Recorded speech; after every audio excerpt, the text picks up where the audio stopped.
The Cincinnati Reds are going to need a super utility in 2025. We're going to tell you who's best suited for the job on today's Locked On Reds.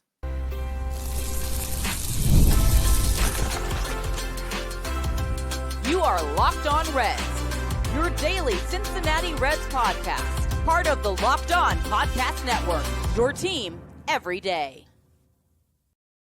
Welcome into Locked On Reds. We are your daily source for all things Cincinnati Reds. I'm Stephen Offenbaker, joined today by special guest host Tim Daniel. We both love baseball. We both love the Cincinnati Reds. Here at Locked On Reds, we have taken our love for baseball. We've taken our love for the game. We've turned that into information for you. Locked On Reds is part of the Locked On Podcast Network, your team every single day. On today's podcast, we are going to be taking a look at the super utility role. Everybody seems to be in agreement and everybody's pretty clear the Reds are going to need a guy to fulfill this role in 2025. And the real question is, who is best suited to do that for the Reds? We're also going to dig in a little bit deeper into this outfielder conversation because everybody keeps talking about, for success to be even a possibility in 2025, Nick Krall has to get the outfield situation solved in the offseason before we get to spring training. We're going to talk about that. And Noelvi Marte. Noelvi Marte started winter ball yesterday, and it leads me to thinking, where does he rate on, let's say, the first day of spring training as far as a depth chart goes? Is he the starting third baseman? Is he behind somebody else? We're going to talk about all of that and more on today's Locked On Reds. This is brought to you by FanDuel. You can start the season with a big return on FanDuel. New customers can place a $5 bet, and if you win, you're going to get $150 back in bonus bets if your first bet wins. Just visit FanDuel.com to get started today. All right, Tim, where we are going to get started today, and thank you for being here, where we're going to get started is talking about this super utility role, because I think we're all in agreement that someone is going to have to be this guy. There's a little bit still as far as extra when you talk about the infielders on this team. There's still a lack of outfielders, even if the Reds go and sign a guy. Somebody's going to have to move around, and there's enough moving around, I think, that super utility will get the same amount of at-bats, the same amount of plate appearances as a full-time everyday player at another position. Yeah, absolutely. And I think that's one of the beauties of what the Reds, for all the flaws we can point out to and the rosters at the roster creation, is that they have really been flexible with positions. You look at obviously guys like Matt McLain and Ellie. Even Ellie played third base his rookie year for quite a bit. Mm-hmm. Matt McLain's played shortstop. He's played second. He's played third. Christian Encarnacion-Strand is a guy who's, going through the minors, was playing corner outfield as well as first base. Didn't go very well, but they tried it. And God, Tyler Stevenson playing left field is something I never want to see ever again.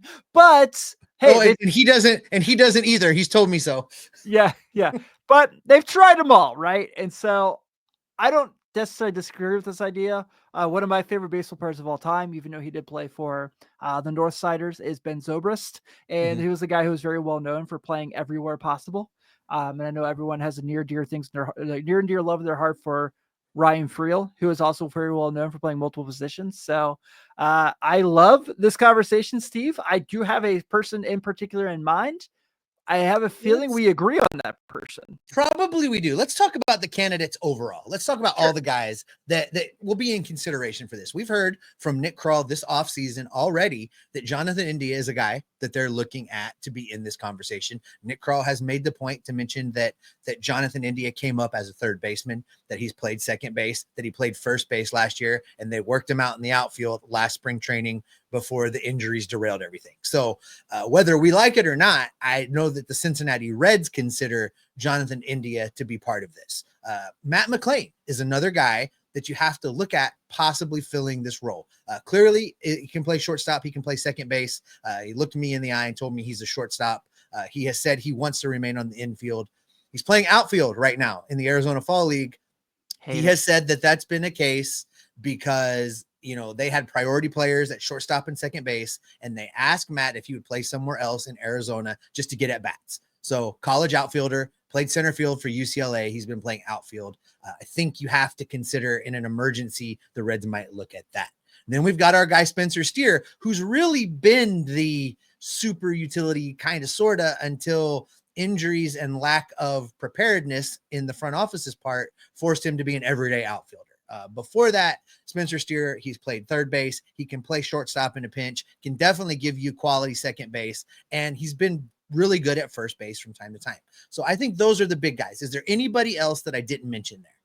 No, not really. The thing I was kind of leading to is I do think Spencer Steer is the best option in this circumstance, and all the reasons you just mentioned. Plus, he's their best defensive first baseman. I mean, I don't think that's really a thing. I mean, you mentioned in India. Are we sure that's a good idea? Are we sure we can throw him out there in left field? You talk about Matt McClain, who you have a hard time finding someone who loves Matt McClain more than I do. Am I sure I want a guy who has had shoulder problems already in his major league career playing center field when he hasn't played yet at the big league level? I don't think so. But Spencer Steer's a guy that you can throw in the multiple spots. He has said in the past that second base is his best position, where, and I agree with that. He played a really good second base in the minor leagues. He really did. Yeah, he for sure did. But athletically, and he's probably the team's best first baseman. That's not a knock on CES or Jeimer Candelario, but I feel like that's his place to be. It's just a little crowded, and it might get a little more crowded after this offseason. So he's my guy that I think that is probably your best candidate to go move around, play those different spots for this team to just get his at-bats in. I think so too. This is the way that I would use Spencer Steer. I think that Spencer Steer is going to have to continue to play outfield, much to Jeff Carr's chagrin. He doesn't like him out there at all. I don't either. He wants Spencer Steer at first base, but I think he's going to have to continue to play outfield, even if the Reds go and sign a guy. I think that Spencer Steer is going to have to be the right-handed half of an outfield platoon for one of the corner outfields. Even if they go sign a guy, you figure TJ Friedel in center field, Mr. Outside Higher in one corner, and then Spencer Steer, Jake Fraley are your other corner outfielder. I think that's what I think happens. Then when Fraley is in the lineup, you now have the flexibility to do other things with Spencer Steer. He can give you first base. He can give you DH. He can give you second base. He can give you third base. I think shortstop, given if everybody's healthy, that's always the caveat, right? If everybody's healthy, I think by the time you get to Spencer Steer at shortstop, if he's playing shortstop, something has gone wrong. If he's getting innings at shortstop. So for me, I like that usage of him. You can spot him in at third base if you need to, and he's probably low on that depth chart. And we're going to get to that in the third segment. Second base for sure. You're talking about Matt McClain. You're talking about Jonathan India. You're talking about Spencer Steer. Those are your three guys, right? And then at first base, we don't know what we've got in CES. If Christian Encarnacion Strand is going to be healthy or not, we don't know. We know that he had some scar tissue problems surrounding that ligament repair in his wrist as recently as the Arizona Fall League.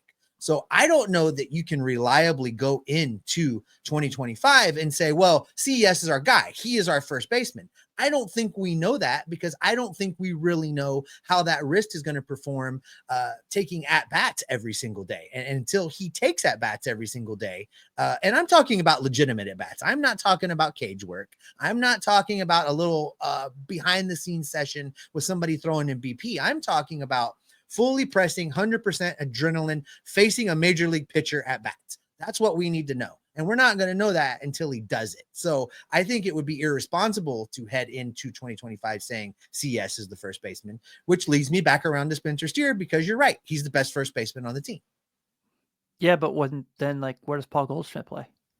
Stop it. And I blame you. Listen, I don't know if you saw yesterday's show, but you forced us to do an entire show. You and a couple other yahoos out there on internet writing about this. You know, one of the things we pride ourselves in the offseason around here, Tim, is we go and we find the rumors and we address them. And we talk about whether they're realistic or not, whether there's value to them or not. And Jeff and I were both solid, fast nose on this. And I blame you for doing a whole show on it on Sunday night. And then a couple other people have blogged about it. And now it's a rumor that we had to talk about. And I don't really appreciate it. So as someone who lives in Hawaii, I feel like it's important that I say, what can I say except you're welcome? Wow. And you and Dwayne Johnson have the same singing voice. So there you go. So let's wrap this conversation up like this. If it's not going to be Spencer Steer, I think it means Nick Croft failed the offseason. Correct. The only way Spencer Steer is not the super utility means a Nick Croft failure. And if we get to that point, then Jonathan India, I think, is your super utility for better or for worse. if the Reds do get the outfielder and Spencer Steer is the super utility, I still think there's going to be some semi-regular movement in the other positions. I think we'll see Jonathan India at multiple positions still. I think we'll see Matt McLain move around a little bit, maybe an inning or two from time to time out in the outfield, just to keep that as an option. Maybe he plays shortstop a little bit. I think we see Ellie at third base from time to time during the course of the season, just to keep that sharp as well. We're going to get into the third base conversation coming up a little bit later in the show, Tim, but do you feel like that's a pretty clear picture of how the super utility is going to go? Did we miss anybody or anything as far as how you could see that playing out? No, I think we kind of hit our nail on the head. I don't think we're looking at a situation like where Edwin Arroyo comes up and he's a super utility guy. I just don't know if he definitely has those tools in him, but Steer's a guy who you've already seen do it, right? I mean, right. When you talk about Ellie, you're just talking about you've seen him play shortstop, you've seen him play third base. When you talk about Matt McLain, you've just seen him play middle infield. Jonathan India, you saw him do this in spring training. You didn't see him do this in actual games that count towards the standings. Right. And I'm still not 1,000% confident Jonathan India will be a Cincinnati Red next year, which is a conversation for another day. I'm well aware Hot takes. That's another show. Yeah. But in that circumstance, if you go process of elimination, then yeah, it's Spencer Steer or a guy you bring in. And I don't know what the market looks like for super utility guys, but what it looks like for Paul Goldschmidt. No, stop it. We're going to get an outfielder. That's just the way it's going to be. One thing I know for sure, Terry Francona's got his hands full in figuring all this out, and it's going to be fun to see just exactly how he solves this problem. But look, I alluded to this a little bit, Tim. I think the Reds have to get an outfielder. I think that's the only way for Nick Krall to win the offseason. And coming up, we're going to talk about what that signing could look like right after this. You can tackle all the NFL action every single week over on FanDuel, America's #1 sportsbook. Because right now, new customers can bet $5 and get $150 in bonus bets if you win. The FanDuel Sportsbook app gives you everything you need to place live bets on the NFL all in one place. So when you get a hunch in the middle of the game, you can check out the latest stats, view live play-by-play, and so much more all on the same page where you place your bets. Just visit FanDuel.com to join today. And while you're there, you can look at next year's World Series odds. The Reds are 60-1 to win the 2025 World Series. Terry Francona says, hold my bear. Just saying, might be good to get in on the action right now. You'll get started with $150 in bonus bets if you win your first $5 bet. That's FanDuel.com. Never waste a hunch and make every moment more with FanDuel, an official sportsbook partner of the NFL. We're talking Reds baseball here today and every day, every week, every month, all year long. We're talking spring training, regular season, God willing, postseason, and right now during the off season. If you haven't done so, click subscribe, click the like button, click the notification bell, get in your audio feed, subscribe there as well. And while you're doing it, give Tim a follow over at the Riverfront because they're doing some good Reds baseball content over there as well. All right, Tim, we talked about this off and on. We've texted about it. I jumped into your comment section on Sunday, your live show on Sunday night, basically just hammering you on the Paul Goldschmidt thing and saying that it has to be an outfielder. That's the only signing. That's the only acceptable move. And I stand by that. For me, I told Jeff yesterday I was going to go buy a drum and just start banging the drum and talking about the outfielder, because that's what I'm going to do all offseason. Bang the drum for a right-handed, power-hitting outfielder. I want Anthony Santander. I want them to look at Teoscar Hernandez in a pinch. If we're going to use a coupon, I guess Tyler O'Neill can be on the list as well, depending on how much money is available, since we don't know what's going on with the TV deal. Where are you at on this? Does it have to be a power guy? It has to be an everyday guy, right? Does it have to be a right-hander? Where do you land on this? Because Jeff and I are pretty much in lockstep about what this outfielder needs to look like.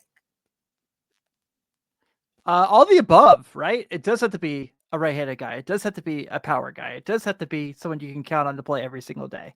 And there's one big solution to all that, Steve, that I point out each and every week on my show.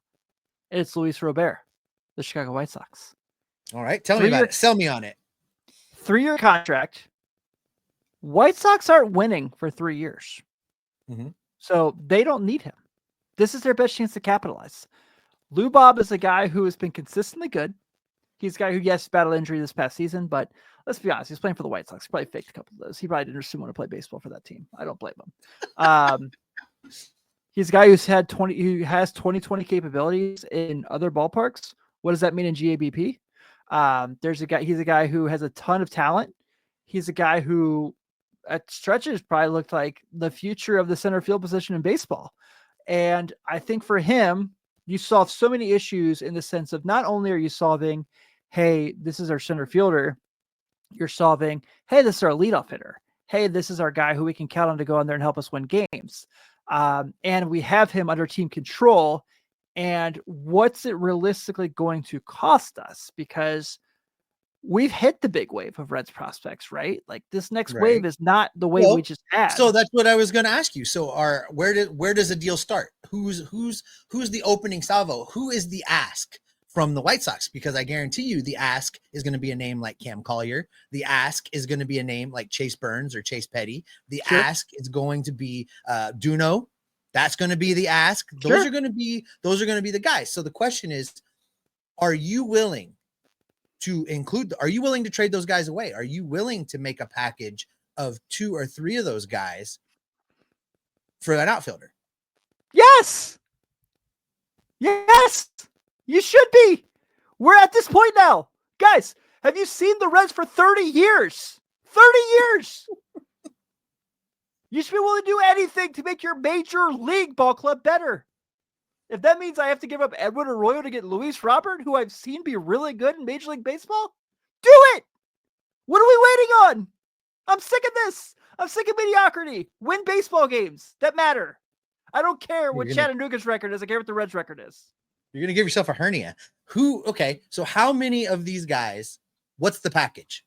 What would you be good with? What's your offer? So my realistic Nick Krall calls you up and says, hey, Tim, listen, I'm struggling with this. What package should I offer to bring this guy you've been advocating for over from the White Sox? What's the offer? First off, he's going to stumble on his words 5 or 6 times and say something he shouldn't have said. So let's go ahead and be sure we get that out there. So yeah, I mean, in front of me, I probably don't have it, but don't you think with the White Sox and how bad they are, whether the odd man out, whether it's Andrew Abbott or Graham Ashcraft are in this conversation? Don't you think that, I don't know, Edwin Arroyo is in this conversation? I don't think Chase Burns and Rhett Lauder are anywhere near this conversation by any means. I think the Reds full on believe in those two. What about Chase Petty? He would be in the conversation if it were up to me.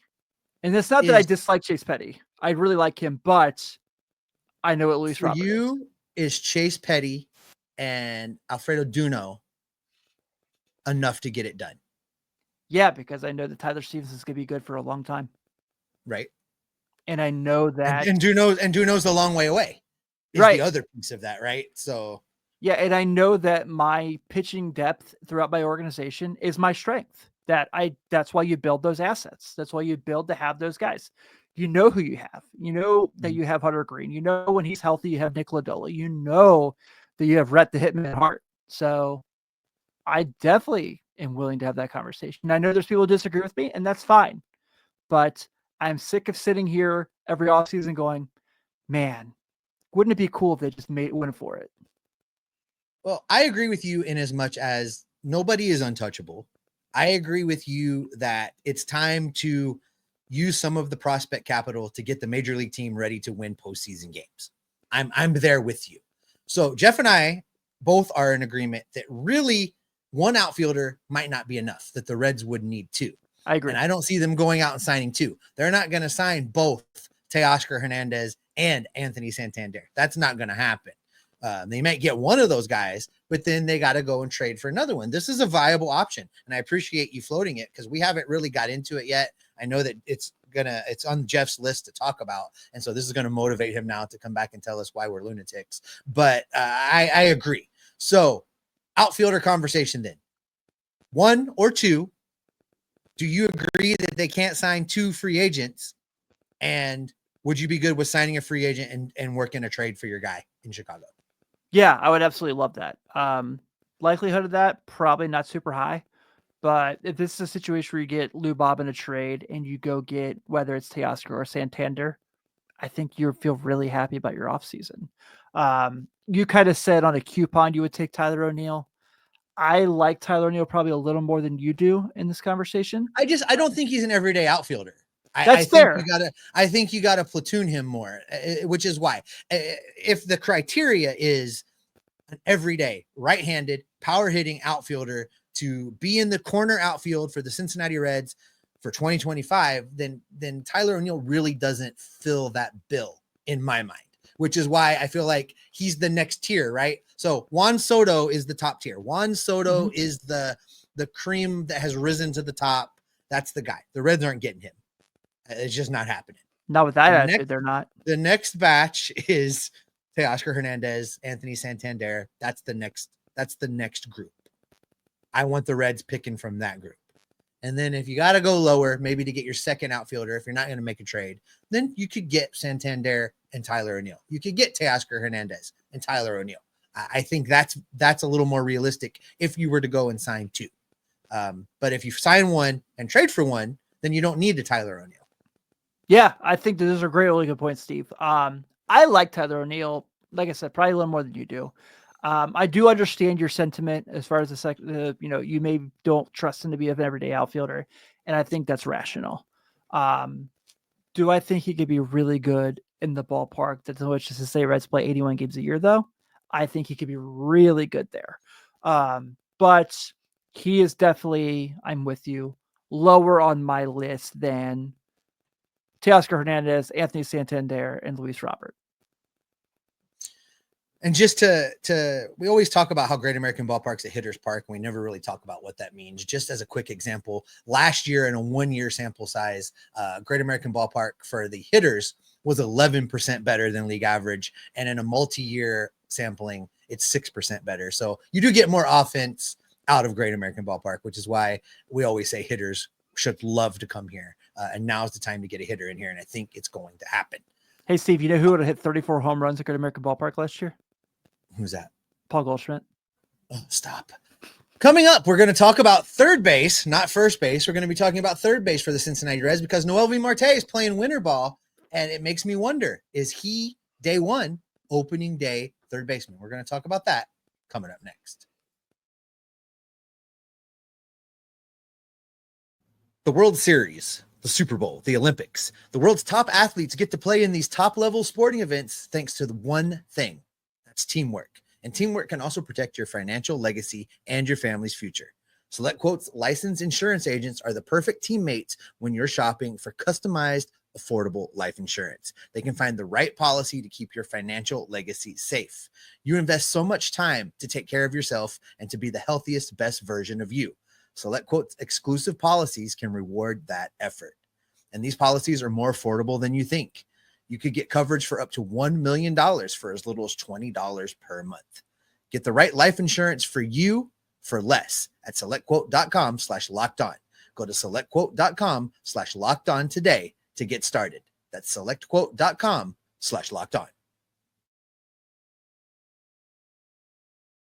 If you can't watch us here on YouTube, take us with you. We are available on pretty much every single audio podcasting platform there is. And if you find one we're not on, let us know and you need us on it. We'll try and get on it for you. Click that subscribe button. And while you're doing that, add the Riverfront to your feed as well. So you can check out all the good work. Tim Daniel and all the guys over there, our longtime friends, Chad Dotson, Nate, Bill Lack from time to time, Seth Shaner, all those guys doing great Reds work over there as well. So make sure. Don't forget Ben Brown.